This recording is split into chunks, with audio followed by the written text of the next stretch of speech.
আসসালামু আলাইকুম। দৈনিক শিক্ষা .com থেকে একটি গুরুত্বপূর্ণ নিউজ আপনাদের সাথে শেয়ার করছি। ২১ জুন ২০২৬ তারিখে দৈনিক শিক্ষা হেডলাইন করেছে, নতুন পে স্কেলের প্রথম ধাপে নিচের গ্রেডের কর্মচারীদের বেতন বাড়ছে বেশি। এখানে একটা সারসংক্ষেপ দেওয়া হয়েছে। আগামী ২০২৬-২৭ অর্থবছরে ১০ম থেকে ২০তম গ্রেডের কর্মচারীদের বেতন উল্লেখযোগ্য হারে বৃদ্ধি পেতে পারে। বিপরীতে প্রথম থেকে নবম গ্রেডের কর্মকর্তাদের বেতন এবছর তুলনামূলক কম হারে বাড়ানোর আভাস পাওয়া গেছে। আমরা বিস্তারিত জেনে নিই। এখানে বলছে যে আগামী জুলাই থেকে কার্যকর হতে যাওয়া নতুন পে স্কেলে উচ্চ পদস্থ কর্মকর্তাদের তুলনায় নিচের গ্রেডের কর্মচারীদের বেতন বেশি বাড়ার পরিকল্পনা করছে সরকার।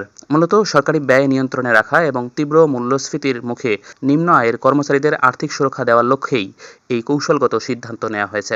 সংশ্লিষ্ট সূত্র জানিয়েছে, আগামী ২০২৬-২৭ অর্থবছরে ১০ম থেকে ২০তম গ্রেডের কর্মচারীদের বেতন উল্লেখযোগ্য হারে বৃদ্ধি পেতে পারে। বিপরীতে প্রথম থেকে নবম গ্রেডের কর্মকর্তাদের বেতন এবছর তুলনামূলক কম হারে বাড়ানোর আভাস পাওয়া গেছে।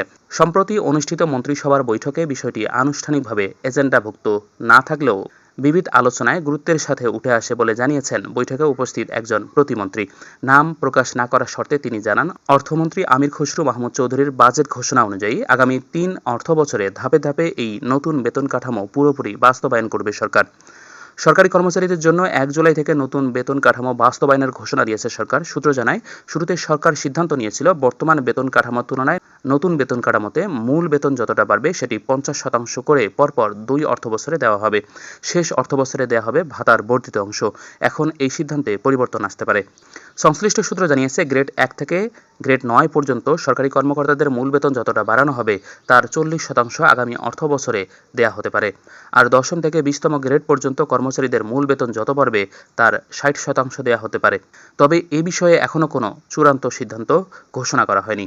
অন্তর্বর্তীকালীন সরকার গঠিত জনপ্রশাসন সংস্কার কমিশন সরকারি কর্মচারীদের বেতন বাড়ানোর সুপারিশ করে। তার পরিপ্রেক্ষিতে জাতীয় বেতন কমিশন ২০২৫ গঠিত হয়। গত ২১ জানুয়ারি প্রধান উপদেষ্টার কাছে তাদের প্রতিবেদন জমা দেয় কমিশন। কমিশন ১০০% থেকে ১৪২% পর্যন্ত বেতন বাড়ানোর সুপারিশ করে। এই সুপারিশ বাস্তবায়ন করতে সরকারের ১,০৬,০০০ কোটি টাকা বাড়তি ব্যয় হবে বলে জানান কর্মকর্তারা।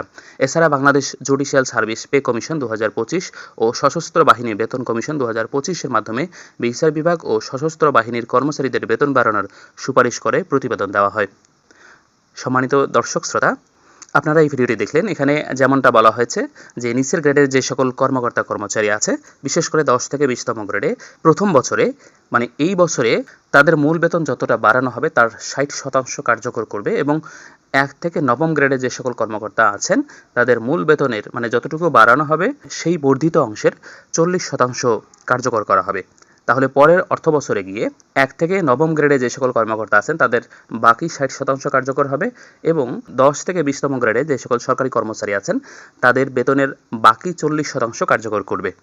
তবে এই ১০ থেকে ২০তম গ্রেডে যে সকল কর্মচারী আছেন তাদের বেতন যে সামান্য হারে বাড়ানো হয়েছে, মানে তাদের বেতনের যে পার্থক্য, একটা গ্রেড থেকে আরেকটা গ্রেডে যে সামান্য পরিমাণ বেতনের পার্থক্য, এই পার্থক্য অবশ্যই নিরসন করা উচিত ছিল। আমরা আশা করছিলাম ২০২৬ সালে যে নতুন পে স্কেল হচ্ছে এখানে হয়তোবা গ্রেড সংখ্যা কমিয়ে ১৫টা বা ১৬টা বা ১৪টা এরকম গ্রেড সংখ্যা করা হবে। কিন্তু দুঃখের বিষয়, আমাদের এখানে আমরা যথারীতি যেটা দেখতেছি যে গ্রেড সংখ্যা অপরিবর্তিত রাখা হয়েছে, যেখানে বেতনের পার্থক্য সামান্য পরিমাণ। তবে আপনি যদি নবম থেকে প্রথম গ্রেডের সরকারি কর্মকর্তাদের বেতনের পার্থক্য আপনারা লক্ষ্য করেন তাহলে বুঝতে পারবেন সেখানে কী পরিমাণ ডিফারেন্স রাখা হয়েছে। এটা একটা বৈষম্য, কারণ একই বাজারে আমরা যখন বাজার করতে যাই আমাদেরকেও ওই সামান্য বেতন দিয়েই বাজার করতে হচ্ছে, যা অত্যন্ত কষ্টকর এবং বেদনাদায়ক।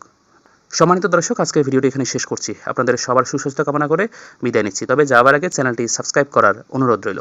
আপনারা সবাই ভালো থাকবেন, সুস্থ থাকবেন। দেখা হবে পরবর্তী ভিডিওতে। আল্লাহ হাফেজ।